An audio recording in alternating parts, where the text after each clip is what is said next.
Just out of like my mom's trailer, where they're wild and my mom and Luke can't handle them because they don't listen. I go there as like the security to calm everything. It's crazy. Anyways. Yeah, on Wednesday, Jess gets them. Yeah. And then Chris and Jess were fighting over the times, and now it's a big, stressful thing going on now. Well, because they're having a hard time, obviously, they're butting heads, since they have to communicate about a change in pickup times with the March break. It's causing them to have to interact over text, and it's not surprising that they're getting into no one's giving in. You know what I mean? Like they're trying to meet in the middle, but no one's meeting in the middle.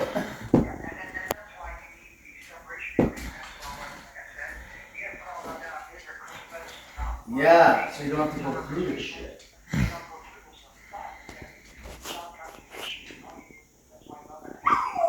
Yeah, because it's really affected him, and then he's the kind of person, he has to talk about it a lot, and so Katya's getting sick of him. And then he's even saying, she's saying she's gonna leave me if I don't stop talking about it. And she's being serious. And she's fed up with hearing about his ex, but at the same time, he's a guy that needs to get it out. And I can tell you that all the women that I've been close with, if I had to talk about something bothering me every day, they would certainly start me. But maybe he just talks about it too much and she just can't handle it. But she's calling him a crybaby, and she's calling him a crybaby because he's upset after they talk about it. So he was talking to me about it, and then she's calling him a crybaby because he was very emotional, because it upsets him. Obviously, I understand that. And then he says, "Do you hear what she said to me?" I said, "Is she calling me a crybaby? She's just kidding." And he says, "No, she's being serious. She's from Russia. And she's telling me to smarten up and be a man." Oh, that's a little old school. Yeah, I know, but not to her. She comes from a place where you don't talk about your problems, and you deal with it yourself, and you let it eat your life.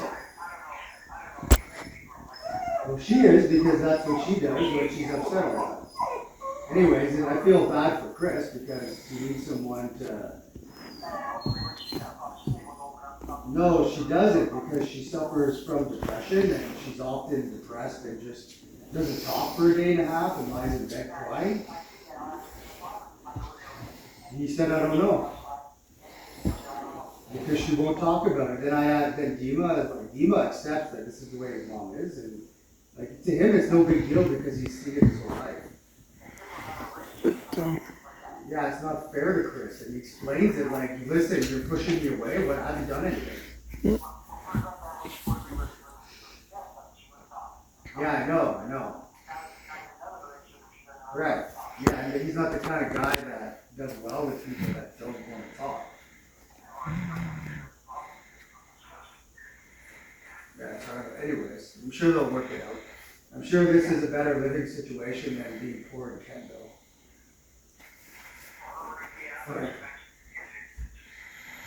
Still, if I'm her, it'd have to be pretty bad for me to go back to my old life. So.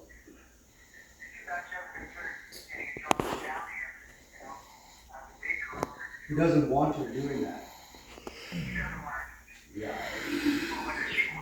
So he'd rather give her money. He doesn't think that so he kept on talking her out of getting cleaning jobs when she lived in Kempville. And he wanted her to not work at the bakery anymore. And he didn't want that for his woman.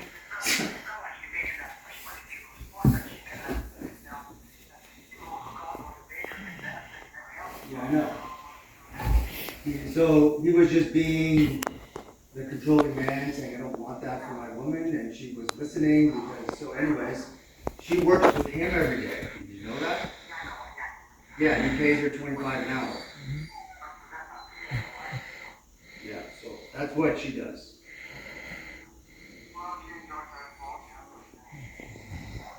Okay, well, I'm gonna go walk